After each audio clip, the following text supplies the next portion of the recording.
มีเพื่อนๆถามครูมาว่าตัดยางเพื่อที่ไปทำวงบ่อปลูกต้นไม้ยากไหม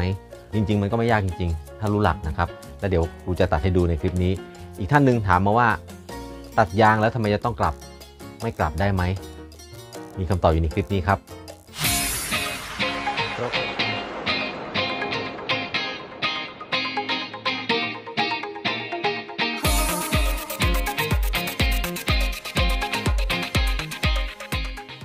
เดี๋ยวย้ายมาหาที่ร่มๆทำหน่อยนะครับแล้วเดี๋ยวไปเตรียมอุปกรณ์กันอุปกรณ์มีไม่มากมีแค่นี้เดี๋ยวไปดูนี่ครับหลักๆเลยก็คัตเตอร์นะครับแล้วก็ถุงมือซะหน่อยทีนี้คัตเตอร์เนี่ยถ้าอยากจะให้ลื่นๆก็หาน้ำมันหล่อลื่นเก่าๆน้ำมันหมูก็ได้น้ำมันพืชก็ได้นะมีอะไรก็เอานั้นเอามาทาอุ้ยเยอะเกินอีกนิ้วเช็ดไปนิดๆหน่อยๆเนี่ยพอครับทาเพื่อให้มีการหล่อลื่นนะครับระหว่างที่เราเอามีดฝังลงไปในเนื้อยางนะมันจะได้ลื่นๆแล้วก็การสนิมมีดด้วยนะโอเคเดี๋ยวใส่ถุงมือซะหน่อยนี่ครับอันนี้ก็เป็นส่วนสำคัญทำให้เรามีแรงในการยึดจับกับมีดได้นะแล้วก็อีกอย่างก็คือเพื่อความปลอดภัยนะครับพร้อมมาดูกันวิธีกรีดเนี่ยบางทีถ้าหากว่าใครที่ยังไม่ชำนาญก็หาดินสอมาขีดหรือปากกามาขีดเส้นซะหน่อยแต่ว่ายางเส้นนี้มันมีเส้นให้เราอยู่แล้วเดี๋ยวครูจะขีดตามเส้นนี้เลยนะครับหรือถ้าเกิดว่าเราต้องการขีดให้มันกว้างกว่านี้เราก็อาจจะไม่ขีดตามเส้นแต่ก็รักษาระยะขอบเส้นเอาไว้นะครับเดี๋ยวเรามาลงมือกันเลยก็ฝังมีดลงไปเลยนะครับขีดให้เป็นรอยครั้งเดียวก่อนแล้วก็ลึกลงไปเลยนะเสร็จแล้วก็ใช้แรงแล้วครับทีนี้แรงในการกรีด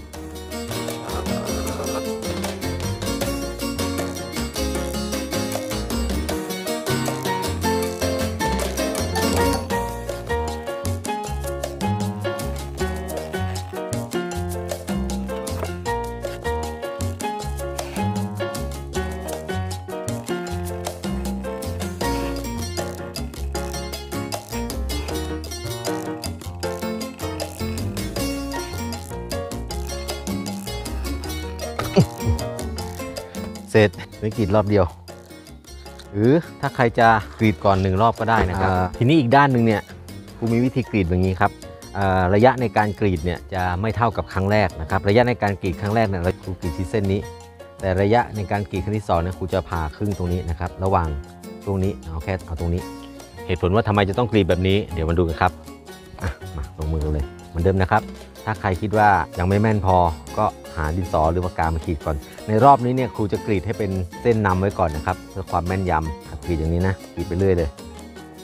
แบ่งครึ่งกลางระหว่างเส้นทั้ง2 เส้นนี้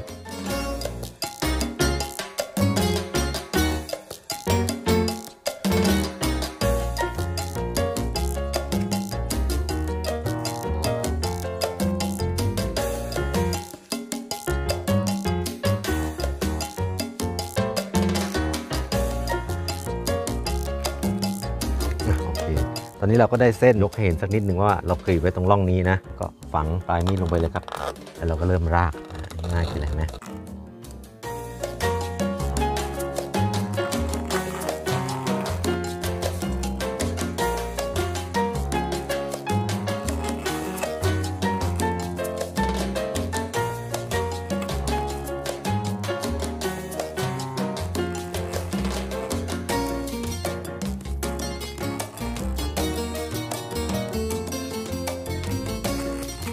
ถ้าทำโดยวิธีนี้นะครับมันก็จะเบาแรงหน่อยเพราะว่าเรากรีดไปแล้วครั้งหนึ่ง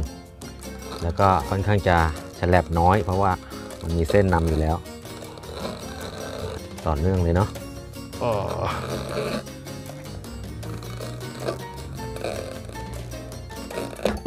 ก็หลุดแล้วบ่ายทีนี้ก็ได้เส้นแบบนี้แล้วทีนี้เดี๋ยวครูตัดไว้อีกเส้นหนึ่งนะ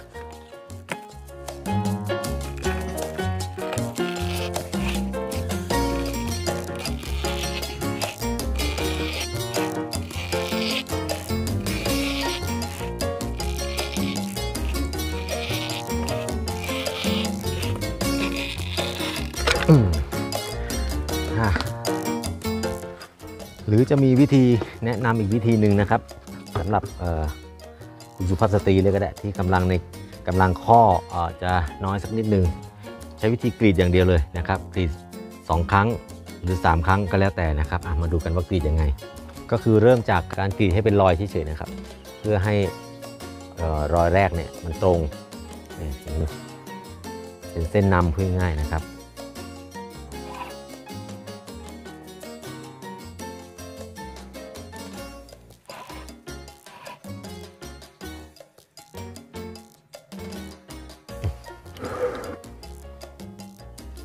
แฉลบไม่แฉลบ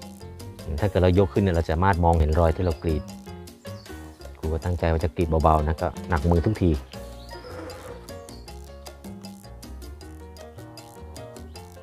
จนรอยเดิมแล้วอันนี้ในชั้นที่1ชั้นที่2ก็เหมือนกันครับก็กรีดไล่ไปเหมือนกันกรีดธรรมดาก็ไม่ต้องออกแรงเหมือนกันค่อนข้างจะไม่ค่อยถนัดนะครูก็เพราะว่าจะต้องถ่ายไปด้วยขยับนิดนึงก็เหมือนเดิมนะครับทีนี้ในรอบที่2เนี่ยมันจะตัดเส้นใยแล้วมันก็ดังกรืดนะครับแต่การกรีดแบบนี้เส้นมันจะไม่ค่อยตรงมันจะไม่ค่อยสวยเพราะว่ามันไหลแผลง่ายๆนะครับ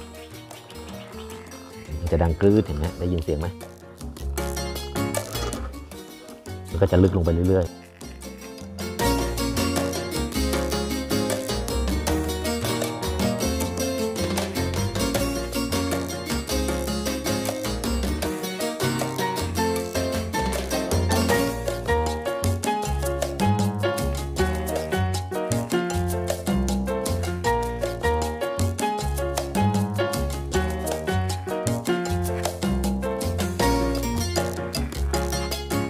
ชนรอบ2ยังมีดลึกลงไปแล้วนะน่าจะชนรอบ2แล้วนะครับชนยังไม่รู้จำไม่ได้ว่าเริ่มตรงไหนนี่น่าจะชนแล้วเพราะว่าทะลุไปแล้วก็มีนะกรีดต่อในรอบที่3ได้เลยนะครับที่ง่ายขึ้นแล้วที่ง่ายมากแล้วน้ำหนักก็จะประมาณเท่าเดิมนะ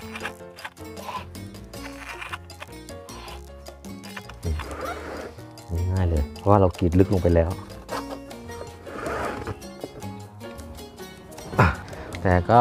รอยแผลนะครับก็จะไม่เรียบเอาไปแหว่งมาเกิดรอยใหม่บ้างก็มีแต่นิดหน่อยไม่เป็นไรหรอกนะครับก็ได้แล้ว2 เส้นมาต่อกันแดดไล่แล้วเอาทั้งออกก่อนเอาเส้น2 เส้นที่เราตัดก่อนทีนี้มาดูกระบวนการกลับยางถามว่าทำไมต้องกลับ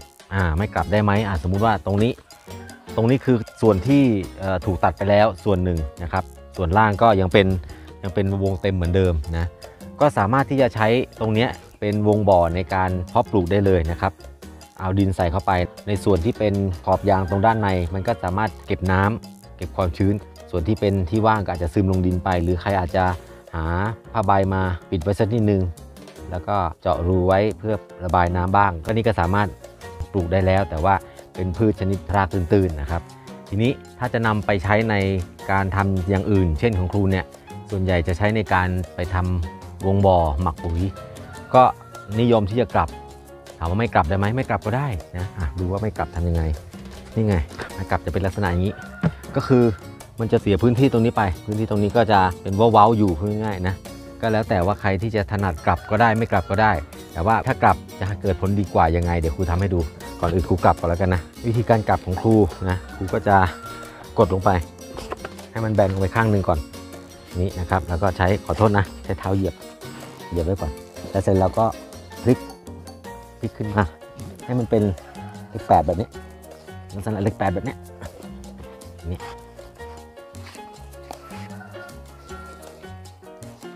อย่างเงี้ยนะครับเดี๋ยวทำให้ดูค้างไว้ก่อนเนี่ยเป็นเลข 8แบบนี้มันค้างไว้ก่อนนี่ครับ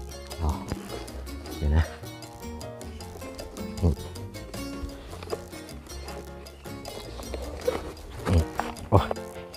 อย่างเงี้ยนี่นะเราก็ได้วงแล้วนี่มันเหนื่อยเลยอีกทีเดี๋ยวเอากลับคืนก่อนเอาเส้นมุ้นดีกว่าไม่ต้องกลับคืนแล้วอีกเส้นหนึ่งกดลงไปเลยครับเสร็จแล้วก็ไล่ให้มันเป็นเลข 8แบบนี้เนาะ ครับเห็นไหมครับไล่เป็นเลข8เสร็จแล้วก็เอาพลิกกลับมาอีกทีหนึ่ง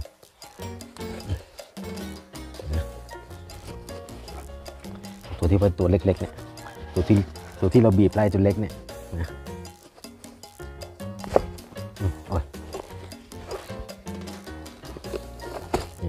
บีบไล่ตัวเล็กเนี่ยแล้วเสร็จแล้วเอาตัวนี้ขึ้นมาคล่อมเลยนะครับนี่ขึ้นมาคล่อมตัวนี้